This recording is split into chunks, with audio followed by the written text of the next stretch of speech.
करूयात आपण start analysis करायला. मी ऑलरेडी काल सांगितलं होतं मार्केट इथून जी आपली प्रिव्हियस लेवल मी तुम्हाला दिली होती तिथून मार्केटला वरती जायचं आहे. ओके, बट मार्केट काय झालं, कन्सोलिडेशनमध्ये अडकल्यामुळं मुवमेंट आपल्याला भेटत नाही आहे. सो आपण काय चेंजेस केले नाहीत निफ्टीमध्ये. निफ्टीमध्ये काय चेंजेस राहणार नाहीत. आपण वेट करणार आहे वरच्या लेवलला.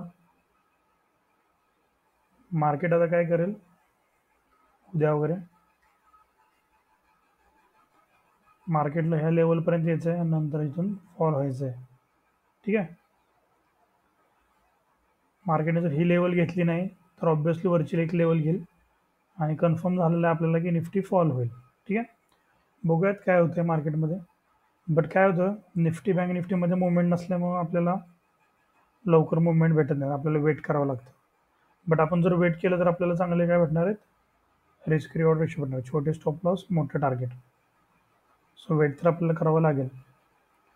निफ्टीतला बघूयात उद्या काय होतं. निफ्टीमध्ये आज तर मुवमेंट झालेलं नाही आहे, झाली होती बट एवढीच झाली आहे मुवमेंट, फक्त थोडीच मुवमेंट झाली. उद्या निफ्टीला किंवा येणाऱ्या दिवसात निफ्टीला इथपर्यंत यायचं नाही, इथून मग निफ्टी फॉल होईल, नाहीतर वरून मग फॉल होईल. आणि जर निफ्टी जर उद्या जर खालती गेली, समजा हा जो लो आहे तो जर ब्रेक केला निफ्टीने,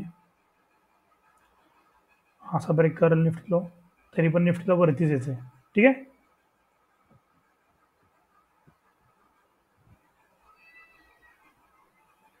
बँक निफ्टीचं बघूयात.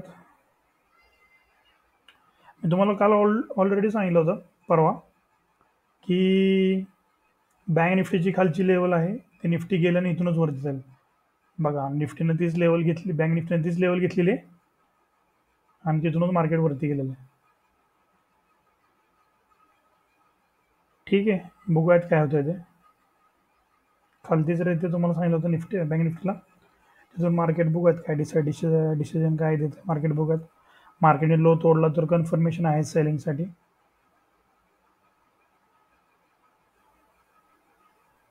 बघूयात काय होतं ते.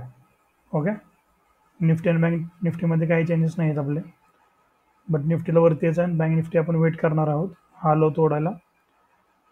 हा लो तुटला तर आपण सेलिंगला जाणार आहोत. एक मिनिट तरी पण बघूयात 5 मिनिटमध्ये काय झालं.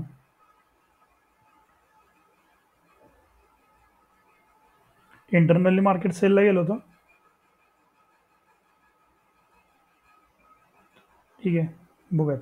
Okay, thank you.